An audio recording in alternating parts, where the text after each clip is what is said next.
로마서 8장 28, 29절입니다. 하나님의 말씀 로마서 8장 28절, 29절 봉독해 드립니다. 우리가 알거니와 하나님을 사랑하는 자 곧 그의 뜻대로 부르심을 입은 자들에게는 모든 것이 합력하여 선을 이루느니라. 하나님이 미리 아신 자들을 또한 그 아들의 형상을 본받게 하기 위하여 미리 정하셨으니 이는 그로 많은 형제 중에서 맏아들이 되게 하려 하심이니라. 또 미리 정하신 그들을 또한 부르시고 부르신 그들을 또한 의롭다 하시고 의롭다 하신 그들을 또한 영화롭게 하셨느니라. 예. 마태복음 13장에 보면 예수님께서 씨 뿌리는 비유를 말씀하실 때에 씨 뿌리는 자가 밭에 씨를 뿌렸는데 어떤 밭은 길가밭이에요. 어떤 밭은 돌짝밭이고 어떤 밭은 가시밭, 어떤 밭은 옥토예요. 근데 길가에 뿌려진 씨는 심겨지지를 않아가지고 새들이 와서 그냥 다 먹어버렸어. 돌짝밭에 뿌려진 씨는 씨가 심겨지기는 심겨졌는데 싹이 나고 조금 자라다가 안에 돌들과 굳은 것들이 더 이상 뿌리를 내리지 못하게 하기 때문에 태양빛에 그만 시들어 말라버리고 말았다. 가시밭에 뿌려진 씨는 가시밭 그 모든 엄거기와 가시들이 그늘을 지게 만들고 영양을 다 빨아먹어서 더 이상 성장하지 못하게 해서 열매를 맺지 못하게 됐다. 그래서 4가지 밭 가운데 옥토만이 말씀의 씨가 성장하고 풍성한 열매를 맺게 된다는 걸 말씀하셨죠. 여러분들이 그동안 많이 성경도 읽었고 설교를 통하여 수많은 설교를 들었잖아요. 그러면 그 말씀 가운데 어떤 말씀이 내 안에 심겨져서 싹이 나고 자라서 열매를 맺은 말씀이 어떤 말씀인지 한번 여러분들이 살펴봐야 돼요. 여러분 농부가 농사를 짓기 위하여 씨를 뿌렸는데 싹이 나고 자라서 열매를 맺는 게 아무것도 없어. 그러면은 열매도 맺지 못하는 그와 같은 밭에 계속 씨만 뿌린다고 그러면 그건 정신 이상자잖아요. 열매가 맺어져야 될 거 아닙니까? 여러분들이 하나님의 말씀을 읽고 설교를 듣고 하나님의 음성을 들으려고 하는 것은 말씀이 내 인격이 되어지고 말씀대로의 삶이 내 삶 가운데 이루어져야 그게 열매를 맺는 거거든요. 그거는 영원한 거예요.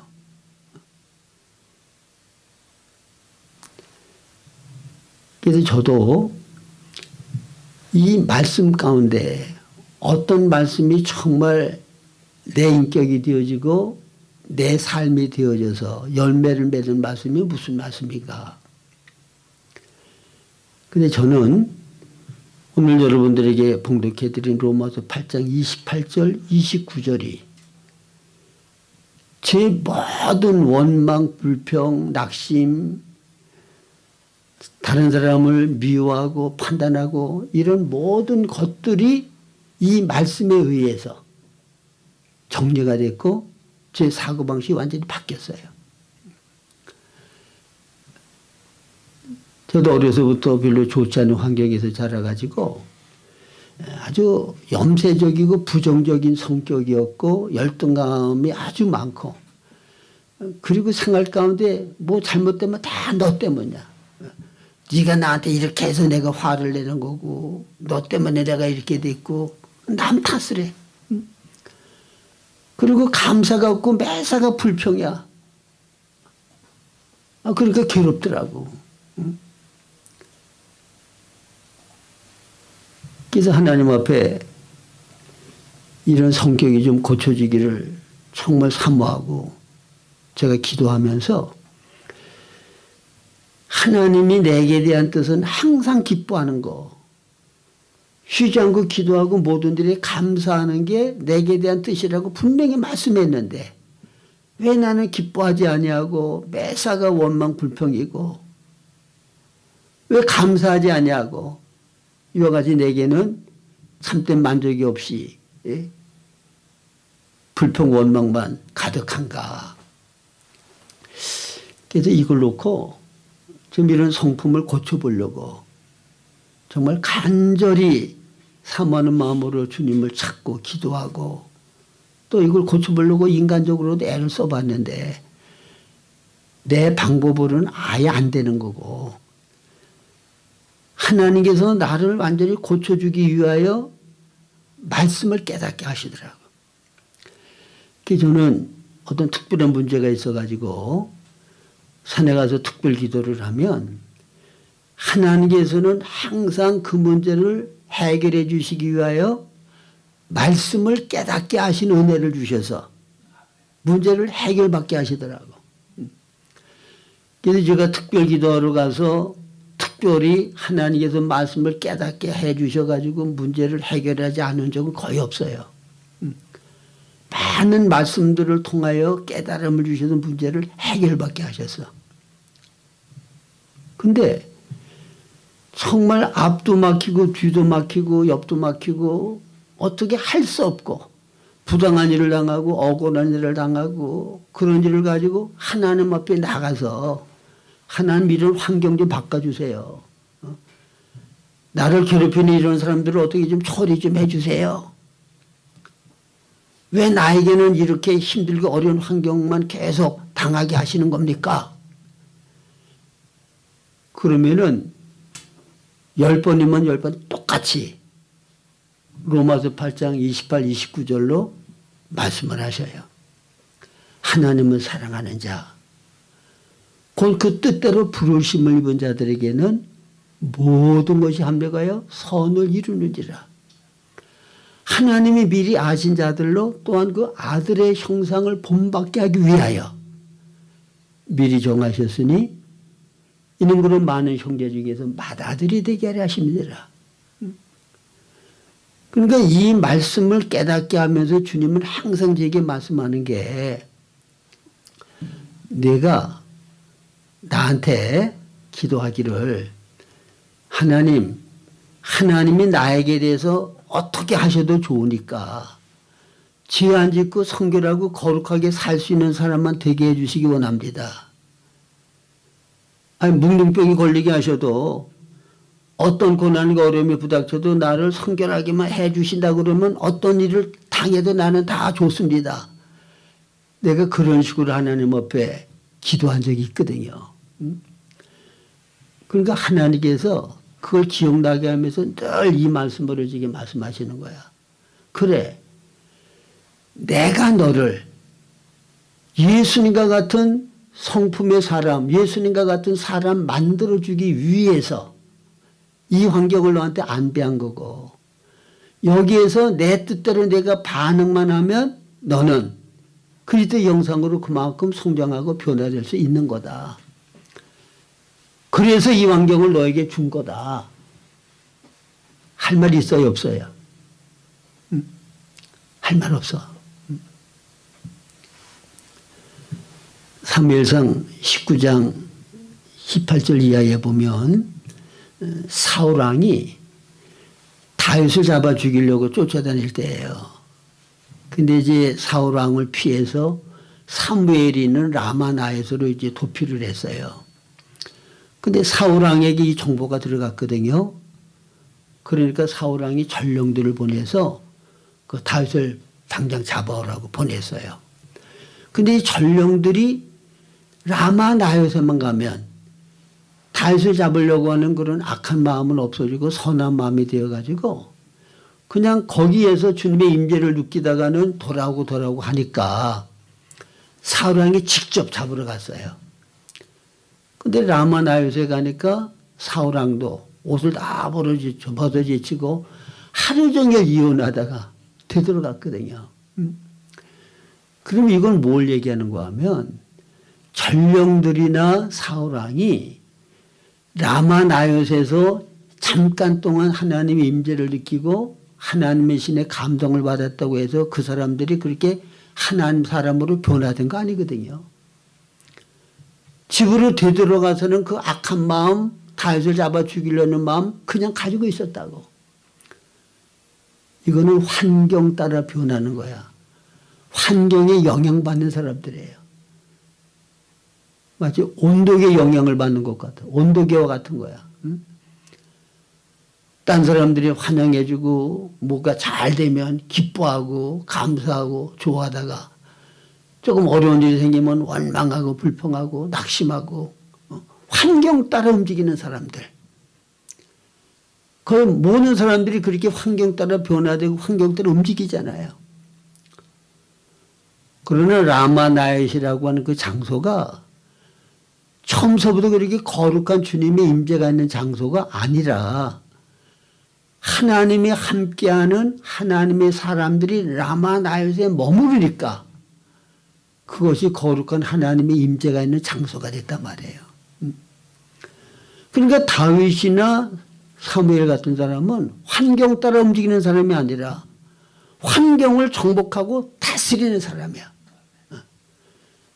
하나님이 원하는 사람은 예수님과 같은 많은 아들들을 얻기를 원하는데 예수님은 육신의 몸으로 이 땅에 사실 때에 예수님을 통하여 우리들이 볼 수 있는 것은 두 가지예요.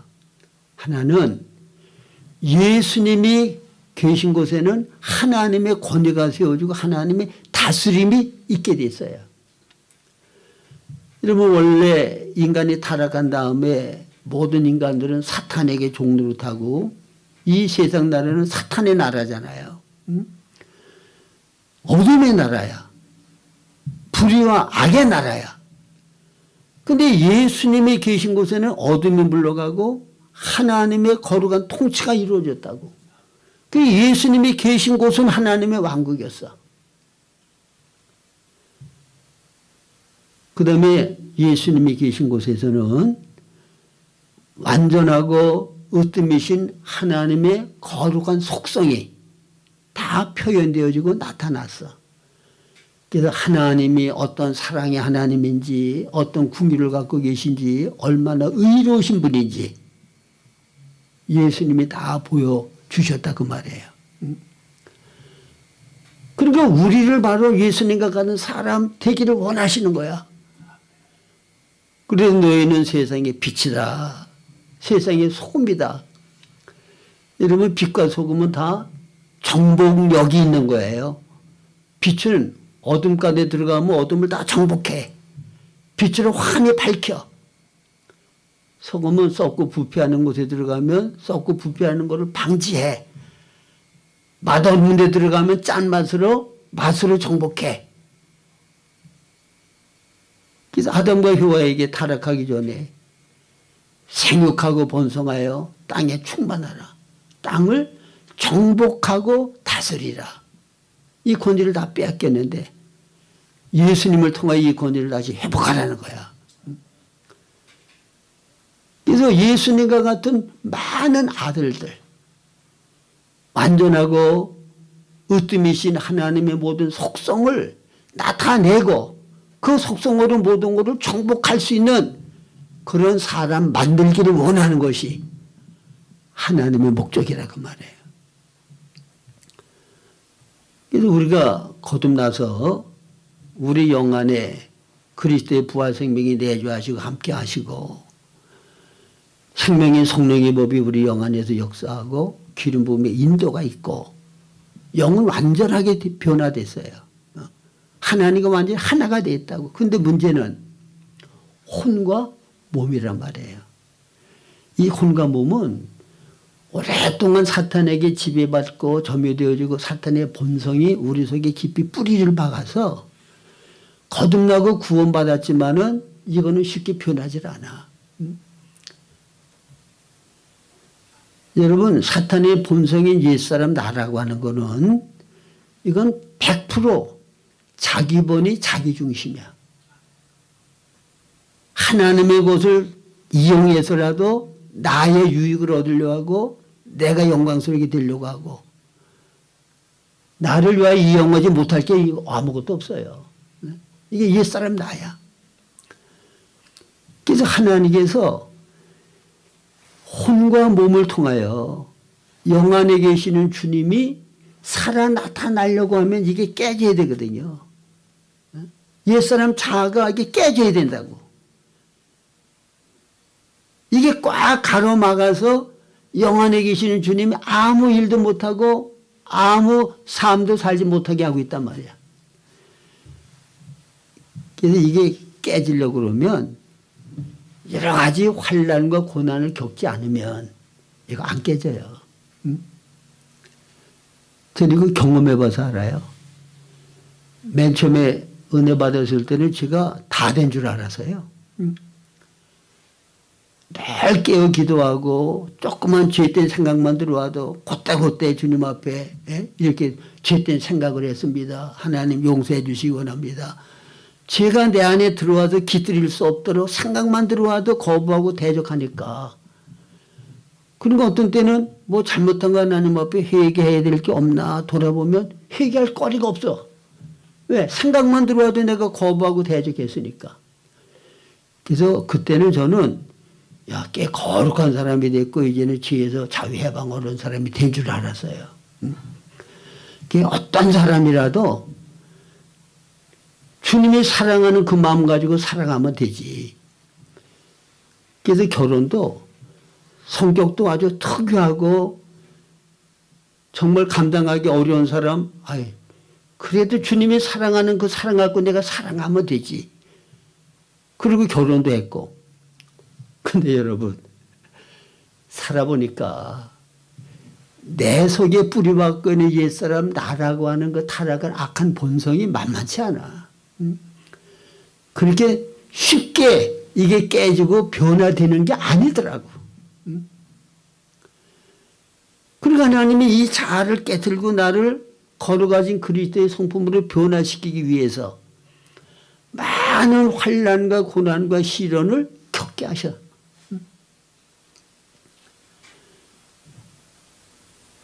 로마서 8장 28절 보면 뭐라고 그래요? 하나님을 사랑하는 자, 곧 그 뜻대로 부르심을 받은 자들에게는 모든 것이 뭐라고요?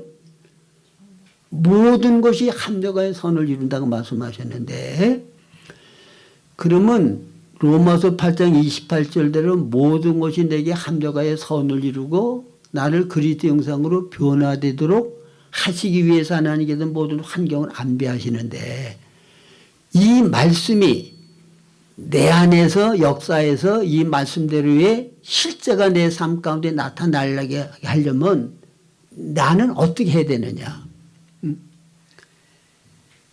하도 여러 번 하나님께서 이 말씀 가지고 저에게 깨달음을 주고 계속 반복해서 내게 말씀을 하셨기 때문에 저는 이 말씀이 정말 속 중심에서 믿어졌거든요. 뭐가 믿어졌냐. 첫째, 내게 주어지는 모든 환경은 우연한 거는 하나도 없고 100% 하나님의 절대 주권 가운데 하나님이 내게 섭리해 주신 환경이다. 전 이게 믿어졌어요.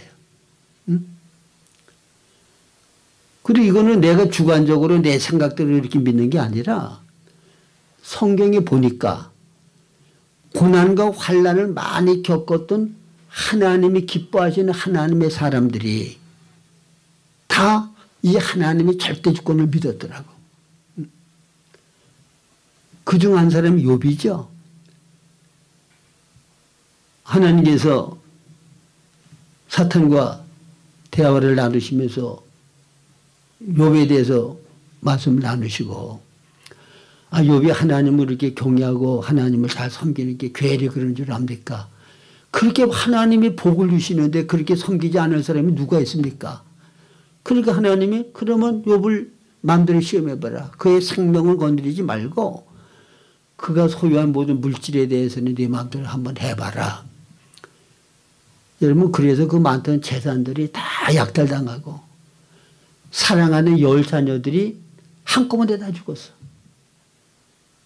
환난과 시련이라고 말을 해도 그와 같은 환난과 시련이 어디 있겠냐고. 예? 근데 욥은 어리석게 하나님께 원망하지 아니하고 주신 자도 여호와시요 가져가신 자도 여호와시라. 그게 어리석게 원망하지 않았다고 그랬죠. 사실은 마귀가 욥을 그렇게 다 망하게 하고 비참하게 만들었지 하나님이 그렇게 한 거 아니잖아요. 근데 하나님이 허락하셨기 때문에 마귀가 그 활동과 움직임을 가질 수 있었던 거야. 하나님이 허락지 아니하면 마귀도 제 마음대로 못해요. 우리의 주인이 하나님이신데. 그 다음에 대표적으로 우리들이 알 수 있는 사람이 누구예요? 요셉. 형들에게 전부 다 배다른 형제들이잖아. 그리고 아버지의 특별한 사랑을 받으니까 질투가 나서 요셉을 많이 괴롭히다가 나중에는 목축하는데 자기들에게 식량을 갖다 주는 요셉을 애굽의 노예로 팔아버렸잖아요. 그것도 죽이려다가 마음 써서 노예로 팔아버린 거야. 근데 하나님께서 요셉을 지키시고 함께 역사하셔서 애굽의 총리가 됐잖아요. 그래서 나중에 창세기 45장에 보면 그 형들이 곡식을 얻으러 왔다가 요셉인 줄을 알고 굉장히 두려워하면서 떨잖아. 근데 요셉이 뭐라고 얘기를 해요? 형님들, 나를 애굽의 노예로 판 것 때문에 두려워하지 마십시오. 나를 애굽에 보내신 거는 하나님이 나를 애굽에 보내신 겁니다. 애굽에 오게 된 제일 원인이 형님들에게 있는 게 아니라 하나님에게 있다는 거예요. 눈에 보이는 환경은 형들이 요셉을 애굽의 노예로 팔았지만 요셉이 볼 때는 하나님께서 특별한 섭리와 뜻이 있어가지고 형들을 통해서 나를 애굽에 보내셨다는 거야. 이게 하나님의 절대 권위, 하나님의 섭리를 믿는 사람들의 공통점이란 말이에요. 그 다음에 다윗도 똑같아요. 그 아들 압살롬이 아버지를 반역해서 왕위를 찬탈하려고 그럴 때 급히 왕궁에서 도피할 때 사울의 친족되는 시므일이라고 하는 평민이 돌을 던지면서 다윗을 저주하면서 욕을 해요. 그러니까 그 함께 동행하던 장수 하나가 당장 저놈에 가서 목을 베고 오겠다 그랬더니 다윗이 뭐라 그래요? 가만둬라. 하나님이 그를 통하여 나를 저주하게 함이 아니냐. 하나님이 저주하게끔 하기 때문에 그가 저주하는 거지 그냥 그가 하는 게 아니다. 하나님께서 그를 통하여 나를 저주하게 한다고 믿었단 말이에요. 그러니까 모든 우리에게 와지는 환경은 우리를 그리스도 형상으로 온전하게 만들기 위하여 주권적으로 섭리해서 안배해 주시는 환경인 줄로 우리가 믿어야 돼요. 여러분들이 마태복음 10장에 보면 참새 2마리가 한 아사리온에 팔리는 것이 아니냐. 또 다른 복음서에 보면 2 아사리온에 참새 5마리가 팔린다 그래. 그 말은 무슨 말이에요? 참새 값이 너무 싸. 그래서 2 아사리온어치를 사면 1마리를 덤으로 더 주는 거야. 그만큼 가치 없어 보이는 참새가 살고 죽는 것도 땅에 떨어지는 것도 하나님의 허락 없이는 되어지지 않는다. 그리고 이어서 말씀은 너희들은 머리카락까지 세신 바 되었다. 이 말이 무슨 말이에요? 머리카락까지 세신 바 되었다고 하는 말씀은 그렇게 세밀하게 우리를 간섭하시고 우리를 아신다는 거잖아요. 그렇죠? 하나님께서 하나님 자신의 완전하고 으뜸되는 모든 속성을 온전히 표현하고 나타내기 위해서 우주를 창조하신 거거든요. 그러면 하나님의 완전하고 으뜸되는 하나님의 모든 속성을 온전하게 표현하고 나타낼 수 있는 가장 중심적인 존재가 하나님의 형상인 사람이야. 하나님이 창조하신 자연도 일부분 하나님의 아름다운 분이시기 때문에 자연이 아름답게 지어졌잖아요. 하나님의 속성을 나타내. 하나님은 어지러움이 하나님이 아니라 질서의 하나님이기 때문에 하나님이 창조하신 모든 우주가 질서 정연하게 움직이잖아요. 그러나 하나님이 정말 하나님과 원수같이 하나님을 대적하는 사람들에게 대해서는 하나님은 어떠한 성품으로 어떻게 그들을 대하는지 구체적인 하나님의 모든 속성은 자연 만물을 통해서는 표현될 길이 없어. 그건 하나님과 똑같이 자유의지를 가진 인격이라야 그를 통하여 하나님의 모든 으뜸되고 완전한 속성을 나타낼 수가 있게 된다 그 말입니다. 그래서 그렇게 우리를 변화시켜 주시기 위해서 타락한 악한 본성인 이 옛사람 자, 이기적인 자, 나밖에 모르는 자 이거를 깨트려서 그리스도의 성품으로 변화되게끔 하시기 위해서 절대 죽음 가운데 모든 환경을 안배해 주시는 줄을 믿으시기 바랍니다. 근데 제가 이 말씀을 좌우명가지 생각하고 이 말씀을 붙잡고 늘 생활하기 때문에 또 이 말씀이 얼마만큼 나를 변화시켰다고 하는 걸 알기 때문에 이거를 참 많이 가르치고 전해요. 근데도 이 말씀을 그냥 귓등으로 들어. 모든 환경은 하나님의 주권 가운데 나를 그리스도 형상으로 변화시켜 주시기 위해서 안배해 주신 환경이라는 걸 안 믿어. 그걸 안 믿는다고. 그거를 믿는다고 하면 하나님은 사랑의 하나님이잖아요.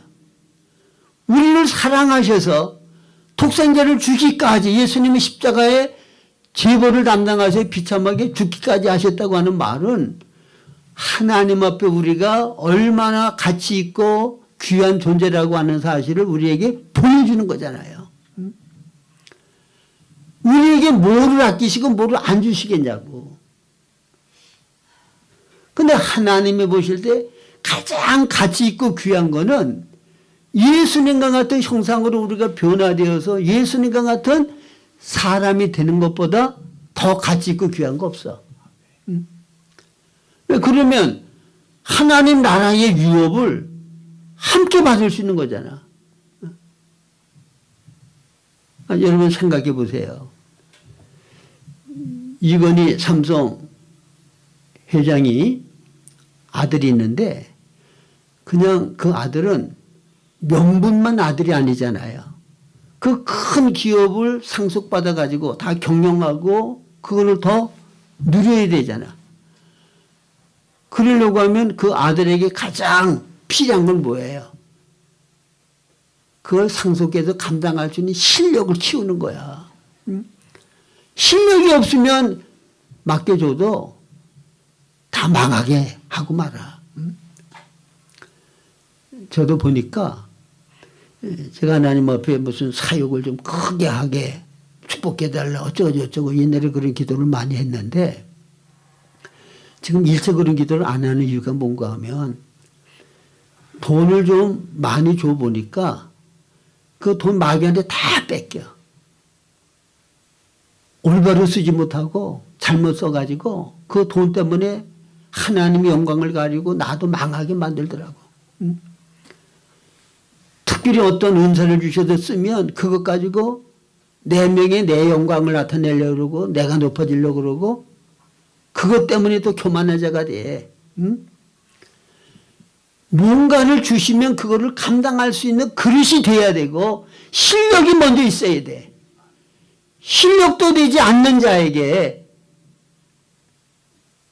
귀한 거를 맡기면 그거 다 망쳐버리고 말아요. 응? 여러분, 그 세계 여러 나라가 있잖아요. 근데 그 나라 대통령이 누구냐에 따라서 그 나라의 국운이 완전히 달라지더라고. 응? 필리핀 옛날에 우리나라보다 훨씬 잘 살던 나라예요. 응? 왜 그렇게 됐어? 대통령 잘못 쓰여가지고 그 꼴 된 거잖아. 응?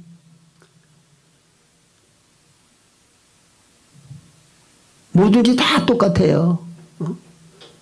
돈도 바로 감당할 수 있어야 돈도 맡길 수 있는 거고,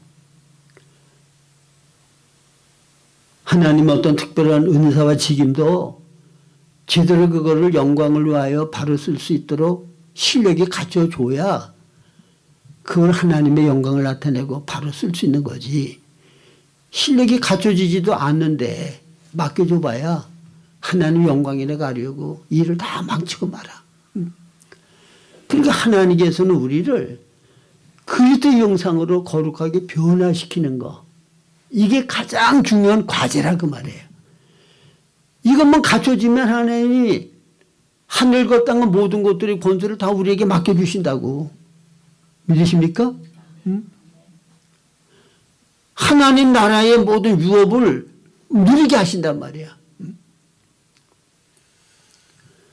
다섯 고을을 다스릴 권세를 주시기 전에 다섯 문화를 주셔가지고 그것 가지고 열심히 일을 해서 또 다섯 문화를 남기니까 열 고을 다스릴 권세를 줬죠. 왜? 열 문화를 남긴 걸 보니까 열 고을을 감당할 수 있는 능력과 실력이 있다고 하는 게 인정된 거야. 여러분, 그렇기 때문에 하나님께서는 우리를 그리스도 형상으로 변화시켜 주시기 위한 그 목적으로 모든 환경들을 안배하시고 섭리하신다고 하는 거 기억하시기 바랍니다. 그 다음에 우리가 알아야 될 거는 뭐냐. 내 중심과 소원이 그리스도의 형상으로 변화되기를 원하는 중심과 갈망을 갖지 않으면 하나님이 모든 환경을 안배하시는 거는 목적이 뭐예요? 29절이잖아. 모든 것이 합력하여 선을 이룬다고 하는 말은 아들의 영상을 본받게 하기 위하여 예수님이 맏아들이 되도록 하시기 위해서 모든 환경을 안배하시는 거야. 근데 세상에서 옛사람으로 편안하게 누리고 잘 살겠다고 하는 것이 내 목적이 되어 있고 그게 중심이 되어 있으면 그러면 나를 그리스도 형상으로 변화 주시기 위하여 주시는 모든 환경, 그 아무 의미가 없어. 그 영을 따라 살고 주의 말씀대로 순종을 해야 내가 변화가 되는 건데, 내가 그리스도 형상으로 변화될 마음이 없는데, 그런 갈망과 목표가 없는데, 타락한 본성 가지고 세상적으로 안 믿는 사람과 똑같이 그냥 편안하게 잘 살겠다고 하는 욕망으로 가득 채워져 있는데, 그런 환경 주셔봐야 아무 쓸모가 없는 거예요. 고난과 어려움이 부닥치면 원망과 불평이 나지. 육적인 세상적인 욕망들이 되어져야 복받았다 그러고 하나님 좋다 그러고 그러지. 내 자아를 깨뜨리기 위해서 와지는 고난과 환난은 그거는 다 받아들이질 않는단 말이에요. 모든 것이 합력하여 선을 이루는 복을 받으려고 그러면 이 놀라운 은혜를 받으려고 그러면 내 중심이 바꿔줘야 돼. 어떻게? 나 보니 나 중심이, 하나님 보니 하나님 중심으로 거룩한 그리스도 형상으로 변화되기를 원하는 것이 내 목표와 갈망이 되어야 된단 말이에요. 그러면 내게 와지는 모든 환경은 바로 그 목적을 이루도록 하기 위하여 환경을 안배하시는 거예요. 손영환 목사님이 시자참배 거부하는 것 때문에 7년여 동안 감옥에서 고문을 당하면서 가장 고난을 다 겪었잖아요. 예배당도 문도 닫고 자녀들도 다 함께 고난을 겪었다고. 그럼 하나님이 자녀들에게 좀 복을 주셔서 잘 되게 해야 되는데, 여두순절 반란 사건 때 임명근 청년이 총으로 쏴 죽였잖아, 두 아들을. 인간적으로 봐서는 하나님 해도 너무하십니다. 하나님을 위해 내가 그렇게 믿음을 지키기 위하여 충성을 다했는데 어떻게 이런 환경을 주십니까? 근데 그리스도 형상으로 변화되도록 하기 위해서는 원수까지 사랑할 수 있는 기회잖아요. 아멘입니까? 그러니까 손양할 목사님은 세상적으로 잘 사는 게 목적이 아니라 그리스도 형상으로 변화되어지고 하나님의 영광을 나타내는 게 목적이기 때문에 장례식 때 10가지 감사 조건을 들어서 장례 말씀을 전했다고 그러잖아요. 두 아들 죽었는데 10가지 하나는 게 감사 조건이 있었어. 항상 기뻐하는 거, 모든 일에 감사하는 거, 이게 바로 하나님 내게 주고 싶어하는 것을 받고 싶어하고 하나님이 원하는 바 뜻이 내 갈망과 뜻이 되어지면 하나님이 그 뜻을 이루기 위하여 내게 섭리해 주신 모든 환경은 다 감사할 일이고 기뻐할 일밖에 없다, 그 말입니다. 그래서 여러분들의 중심을 어떻게든지 내가 그리스도 형상으로 변화되기를 원하는 갈망, 그 중심을 가지고 사시기를 바랍니다. 그런 중심이 없다고 하면 그런 중심을 가질 수 있게 해달라고 기도해야 돼요. 그래서 나번에 나 중심으로 살려고 하는 것이 하나님이 기뻐하는 바 뜻대로 되어지기를 원하는 갈망으로 내 중심이 바뀌어져야 된단 말이에요. 그러기도 하나님의 말씀이 여러분 인격의 실제가 되어지고 삶의 온전한 나타남이 되어지는 그런 여러분들의 말씀과의 관계, 하나님과의 관계를 가지고 살아가실 수 있기를 주님의 이름으로 축원합니다. 기도하겠습니다.